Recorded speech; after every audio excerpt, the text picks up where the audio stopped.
और मेरी चटपटी रसोई के चटोरों, कैसे हो आप लोग? आई होप आप सब लोग बढ़िया होंगे, मस्त होंगे और एकदम मज़े में होंगे। होली का त्यौहार बहुत नज़दीक आ चुका है, तो इसीलिए सबके घर में तैयारियां होनी शुरू हो गई होंगी। आज मैंने भी गुजिया बनाई थी, तो सोचा आप लोग के साथ रेसिपी शेयर करती हूँ। तो चलिए शुरू करते हैं फटाफट से। इसके लिए सबसे पहले यहाँ पर मैंने एक बर्तन लिया। बर्तन में मैंने एक चम्मच घी डाला और घी गर्म कर दिया।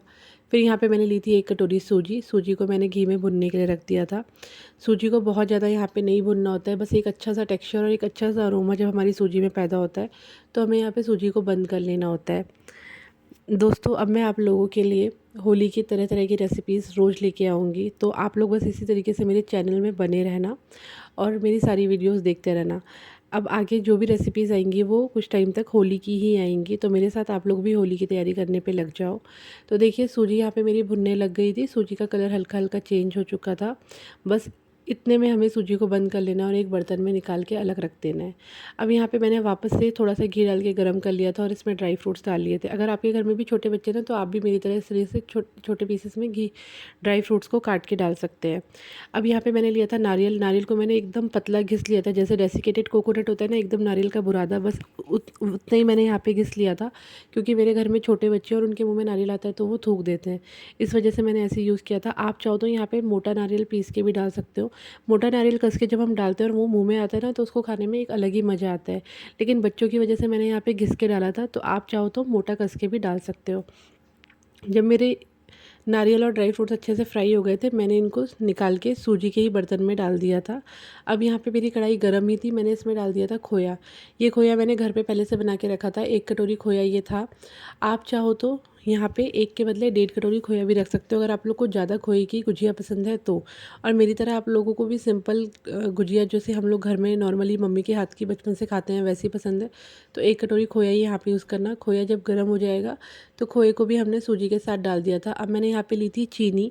चीनी का मैंने यहाँ पे पाउडर बना दिया था पहले ही। आप चाहो तो यहाँ पे बूरा भी यूज़ कर सकते हो। यहाँ पे मैंने आधी कटोरी चीनी यूज़ करी थी, तो आधी कटोरी चीनी मैंने इसमें अच्छे से मिला ली थी और सारा मसाला अच्छे से मिक्स करके हमने साइड में रख दिया था। अब चलेंगे आटा गूंदने की तरफ। यहाँ पे मैंने लिया है मैदा। आधा किलो मैदा ये है। आधे किलो मैदे में मैंने यहाँ पे 3 बड़े चम्मच लगभग तेल के डाले थे, जिसे हम कहते हैं मोइन। हमारे को गुजिया में मोइन डालना बहुत ज़रूरी होता है, इसी से हमारी गुजिया खस्ती और करारी बनती है, नहीं तो गुजिया बहुत ज़्यादा टाइट हो जाएगी। जितना अच्छा मोइन आप डालेंगे उतनी ज़्यादा खस्ती और करारी गुजिया हमारी बनेगी। इस बात का हमें खास ध्यान रखना होता है। और मोइन अच्छे से पड़ा है कि नहीं पड़ा, इसकी पहचान ये होती है कि जब हम मोइन को मतलब तेल को आटे में अच्छे से मिक्स कर लेना, तो मुट्ठी में कुछ इस तरीके से हमें बांध के देखना है। अगर इस तरीके से हमारा आटा बंध रहा है, इसका मतलब मोइन बहुत अच्छा पड़ा है और गुजिया बहुत खस्ती बनेगी। अब नॉर्मल वाटर से हमें यहाँ पे आटा गूंद लेना है। आटा हमें यहाँ पे टाइट गूंदना होता है, एक टाइट डो तैयार करना होता है। हमें हमारे डो की पहचान ये होती है कि पूरी के लिए हम जितना टाइट आटा रखते हैं ना, उससे भी ज़्यादा टाइट हमें यहाँ पे रखना होता है। क्योंकि आटा अगर टाइट रहेगा ना, तो ही गुजिया अच्छी बनेगी। तो इसीलिए आटे को आपको भी थोड़ा थोड़ा पानी डाल के गूंदना है, ताकि आटा एकदम से गीला ना हो और सॉफ्ट ना हो जाए। आटे का जो वो है आटा, मतलब हमारा जो है डो जो हमारा है, वो टाइट ही रहना चाहिए, पूरी से भी ज़्यादा टाइट रहना चाहिए। तो इस तरीके से मैंने यहाँ पे आटा गूंद लिया था। मेरा करीब करीब यहाँ पे आधा कप पानी लगा था इस आटे को गूंदने में। बहुत ज़्यादा पानी यहाँ पे मैंने यूज़ नहीं करा था, थोड़ा थोड़ा पानी डाल के मैंने आटा गूंदा था और एक अच्छा आटा तैयार हो गया था। आटे को इस तरीके से मलने के बाद अब मैंने यहाँ पे हाथ में तेल लिया और तेल लगा के मैंने आटे को ढक के 20 मिनट के लिए रेस्ट पे छोड़ा। इससे हमारा आटा जो है ना, वो एकदम अच्छे से सेट हो जाता है। यहाँ पे मैंने तेल लगा के इसको मैंने ढक के रख दिया है। ढक के रखना है ताकि हमारा आटा सूखे ना। अब 20 मिनट के बाद मैंने आटे से गोली तोड़ी और इस तरीके से मैंने इसको बेल लिया है। एकदम पतला पतला हमें बेलना होता है। जितना पतला बेलते हैं ना गुजिया, उतनी ज़्यादा अच्छी लगती है खाने में। तो इस बात का ध्यान रखना है कि हमें जो पूरी जो हमें बेलनी है वो हमारी मोटी ना हो। देखिए यहाँ पे कितनी पतली पूरी बेली थी। अब गुजिया की मशीन में इस तरीके से हमें हमारी पूरी को रखना है, मतलब जो हमने बेल के रखा था उसको रखना है। और इसमें हमें जो हमने अंदर मसाला तैयार किया था वो डाल देना है। मैंने यहाँ पे मसाला डाल दिया था। मसाला एकदम अच्छे से डालेंगे हम लोग, ताकि साइड में ना जाए और हमारी जो गुजिया है वो अच्छे से बंद भी हो जाए। अब यहाँ पे लगाएंगे हम बॉर्डर्स में पानी। पानी इसलिए लगाते हैं ताकि गुजिया ना आराम से चिपक जाए।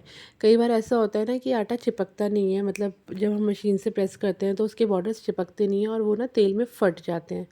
तो इस तरीके से करने के बाद जो भी एक्स्ट्रा आटा है वो हमें निकाल के रख देना है साइड में। इस तरीके से हमारी एक गुजिया अच्छे से भर के तैयार हो गई है और तेल में जाने के लिए बिल्कुल पूरी तरह से तैयार है। एक बार फिर से मैं आप लोग के साथ प्रोसेस रिपीट कर रही हूँ। आप लोग देखिए, आटे की लोई तोड़ी, गोली बनाई और इस तरीके से हमें एक पूरी बेल लेनी है। हमें गोल नहीं बेलना है, हमारा जैसा भी बेलता है हमें वैसे ही बेलना है, क्योंकि एट द एंड मशीन में जाने के बाद जितना भी एक्स्ट्रा पार्ट होता है वो हमारा टूट के बाहर आता ही है। तो इस तरीके से बेल लेना है। ऐसा हो सकता है कि आप लोग का भी आटा इस तरीके से मुड़े, क्योंकि जो ये आटा है ना, ये इसमें हम कुछ भी लगाते नहीं हैं और एकदम पतला पतला बेलते हैं तो कई बार ये मुड़ जाता है, तो हाथों से इस तरीके से इसे सीधा कर लेना है। अब देखिए, यहाँ पे मैंने वापस से मशीन रखी, मशीन में फिर से मैंने मसाला भरा, मतलब जो पूरी थी उसके अंदर मैंने मसाला भरा, स्टफिंग हमने हमारी डाली। इसके बाद हमें वापस से इसमें बॉर्डर्स में पानी लगाना है, ताकि जो गुजिया है वो अच्छे से चिपक जाए। और अब इस तरीके से हम इसको प्रेस कर देंगे और प्रेस करके हम इसके जितने भी एक्स्ट्रा पार्ट हैं उसको निकाल लेंगे। तो इस तरीके से सारी की सारी गुजिया मैंने यहाँ पे बना के रख दी थी। आप लोगों को भी बस इसी तरीके से सारी गुजियाएँ अपनी पहले तैयार कर लेनी है। जितनी देर हम गुजिया तैयार कर रहे थे उतनी देर मैंने कढ़ाई चढ़ा दी थी और कढ़ाई में मैंने डाल दिया था तेल। अब देखिए, तेल अच्छे से गर्म होने के बाद उसमें हम सारी सारी गुजिया डाल देंगे और धीमी आंच में हमें हमारी गुजियाओं को सेकना है। एक साइड से जब गुजिया ब्राउन हो जाएगी तब हम उसको पलट के दूसरी तरफ से डाल देंगे तलने के लिए। इस तरीके से सब जब हमारी गुजिया पूरी एकदम अच्छे से ब्राउन कलर ले लेगी और अंदर से एकदम अच्छी पक जाएगी, क्योंकि हमने धीमी आंच में पकाई है तो वो अपने आप ही एकदम अंदर से अच्छी से पक जाती है। तो हम इसको अच्छे से छान के निकाल लेंगे एक अलग बर्तन में और इस तरीके से हमारी सारी की सारी गुजियाएँ जो हैं वो तैयार हो जाएगी।